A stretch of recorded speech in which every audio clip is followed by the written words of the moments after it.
اچھا خرم شہزاد صاحب، میں جو ہے امریکہ کے جو ان کی اپنی نیشنل سیکیورٹی کے معاملات ہیں وہ basically they are still one of the headaches that Washington has today. آپ کو یاد ہوگا 2016 سے لے کے 2020 تک کے ٹائم میں ڈونلڈ ٹرمپ اپنے جو ان کی ڈیپ اسٹیٹ تھے اس کی اتنے زیادہ وہ مطلب تنقید نہیں کر رہے تھے جتنی آج کریں، لیکن اسی اسنا میں آپ کو یاد ہوگا انہوں نے اپنے national security advisor John Bolton کو راتوں رات سیک کر دیا.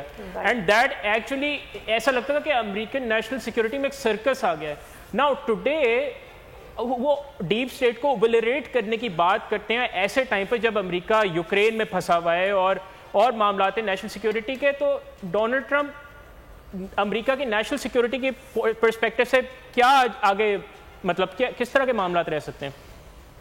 جی آپ نے بڑا ایک اہم جو موضوع ہے اس کی طرف انڈیکیشن دیا ہے، اشارہ دیا ہے کہ جو ان کا کانفلکٹ ہے ڈیپ اسٹیٹ کے ساتھ ڈونلڈ ٹرمپ اس کو کیسے لے کے چلیں گے.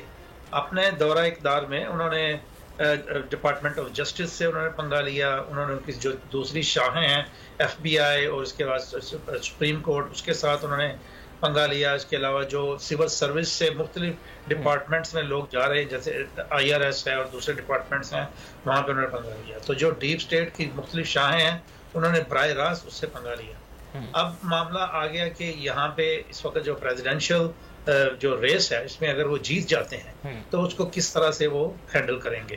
پہلی بات انہوں نے اپنی کیمپین میں، اگرچہ یہ کیمپین کی صرف باتیں ہی ہوتی ہیں لیکن کیمپین میں انہوں نے واضح طور پہ کہہ دیا کہ ان کی سیدھی جنگ ہوگی ڈپارٹمنٹ آف جسٹس کے ساتھ. جو محکمہ انصاف کے مختلف شاخیں ہیں ان کے ساتھ وہ ڈائریکٹ وار میں ہوں گے.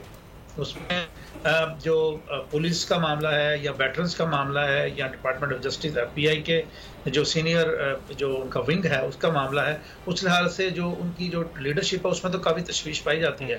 لیکن ڈونلڈ ٹرمپ اپنے اس ساری کیمپین میں وہ ایک چیز کے اوپر وہ اسٹک رہے ہیں کہ دے ول کم انٹو دا پاور اور دے ول میک شیور کہ یہ سارا سسٹم کلین اپ ہو. تو انہوں نے تو یہ بات کر دی. اسی پرسپیکٹو میں امریکہ یہاں پہ واشنگٹن میں ایک command and control centre for election set ہوا ہے ایف بی آئی کی طرف سے، جو پورے یہاں پہ 80 جو اہلکار ہیں ایک وقت میں ڈیوٹی دیں گے اور وہ جب تک یہ سارا کنکلوڈ نہیں ہو جاتا الیکشن وہ سارے امریکہ کی وہ مانیٹرنگ کر رہے ہیں. سبسکرائب کریں اور بیل دبائیں تاکہ کوئی خبر رہ نہ جائے.